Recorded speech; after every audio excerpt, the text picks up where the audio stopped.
Hi everyone, welcome to episode 4 of My Life and Disabilities. This is going to be a question and answer one, so I'll get to them in a second. To start with, I want to issue an apology. Throughout the production of Beyond Disabilities, which is the TV documentary I'm working on, which I'll talk about more in episode 5 actually, that Asperger Syndrome, the term isn't used anymore because of connotations with Dr. Hans Asperger's and atrocities were committed during World War II. So I want to apologise for any offence I caused with that. I do talk about more about the exact events, what happened in the TV episode, to give some historical context. It's now commonly referred to, I think it was 2013 it changed, to autism spectrum disorder and autism. So from now on in any future episodes, I will be referring to it as that. This has affected Beyond Disabilities. I've changed the title, so the episode is just going to be called Beyond Disabilities. We've shot some of the scenes and the voiceovers in the episodes to remove and update the term used to autism or autism spectrum disorder. So I just want to say sorry for any offence caused. So the first question I had was on Facebook from Jackie, and she asked whether or not I disclosed that I had autism or dyspraxia in my job interviews. Now, this is actually a very interesting question. I'd say the short answer is yes and no. So it all depends on the job and what I'm applying for, and also what they specify in their application process, because some of them say, do you have a disability? In which case, if that's all they say, then I say, yes, I do. And then I go into detail about having autism and dyspraxia and how it may or may not affect my daily work life. However, if it says, do you have a disability as defined under, I think it's the Disabilities Act 2010, then I don't, because autism spectrum disorder and dyspraxia aren't classed as disabilities under that particular act in Parliament. So in that case, I tend to bring it up during the interview phase, because I'm always open about my disabilities, rather tell them rather than not, just in case for some reason or other I might struggle with a task at work during the time. And yeah. So short answer, yes and no, but it all depends on the job and the application process. So the next question I have is from Aniola, and she wanted to go into more details about my pets and animals. So I've had animals and pets in my life, dogs, cats, etc., since I've been born, really. First dog we had was Cinders. She was Alsatian cross. We had her for, my mum got her when she was 6 months old, before I was born. We had her for about 13 years, I think. And I always grew up with her. And during that time, while Cinders was growing up, we also had Minnie and Tiggy, Errol and Flynn. They lasted for, I think it's between 15 and 18 years, depending on the gap.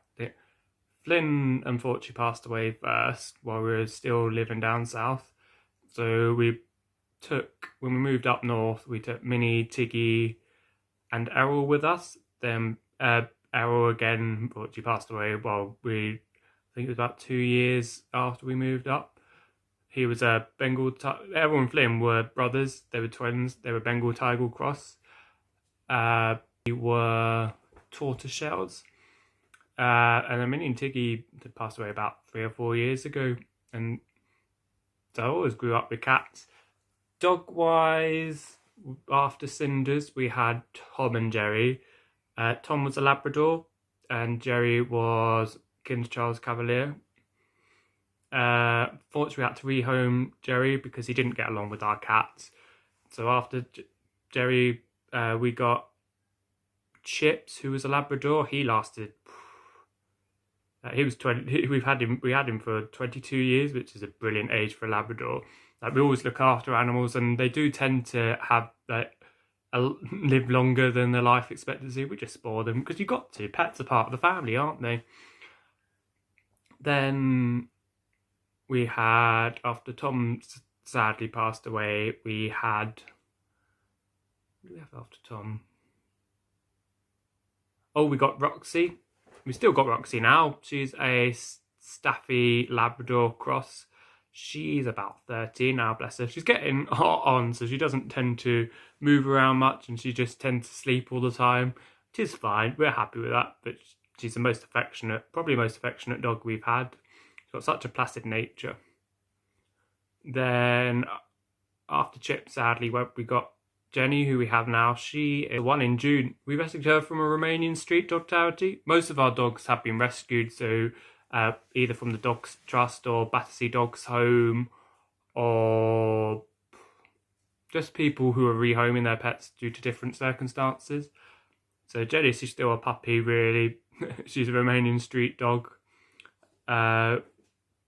She's just a mad, crazy dog, bless her. She's also a really affectionate dog. She loves being outside all the time. She's always going for zoomies around the garden and just loves playing with toys. And she doesn't really bother Roxy to play with her. She's just happy like playing with her balls or raggies or toys by herself. We rehomed some cats who were found abandoned, which is our first cat family, really. Like, we've got Socks, who's the mum. I think she's about 3 now. Yeah, I think she's about 3 now. Then we've got Aslan and Orion, who are brothers. They had another brother as well, who got rehomed to one of my friends who he used to work with. Aslan and Orion, I think they're about 2 now. So that's all the pets up to date. In the past, I've had completely different pets as well. I've had rats who, when we lived down south, who were the most affectionate things. I don't believe any stories you hear about rats being aggressive or not hygienic. They're probably 2 of the cleanest pets and most affectionate pets we've had, and they were so clever as well. Like, you could give them little rat toy puzzles to do, and they used to be able to do them. But yeah, honestly, I definitely recommend rats as a pet.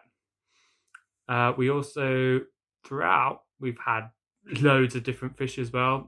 At the moment, we've got quite a few tropical and cold fish. Got at the cold fish at the moment, we've got 2 loaches and a goldfish. And then tropical, we've got a mixture of gouramis, we've got plecos, we've got corridors as well. Just all different types of tropical fish, really. They're just like really calm to look at. It's just fascinating to see the different personalities. And we also recently had some frogs who lived in a cold water tank. Some, I think they were African albino clawed frogs. They were brilliant as well. They're so clever as well, and they had fantastic personalities. They were really good. They got along quite well with the fish, which was quite odd to say, but yeah, they lived quite well.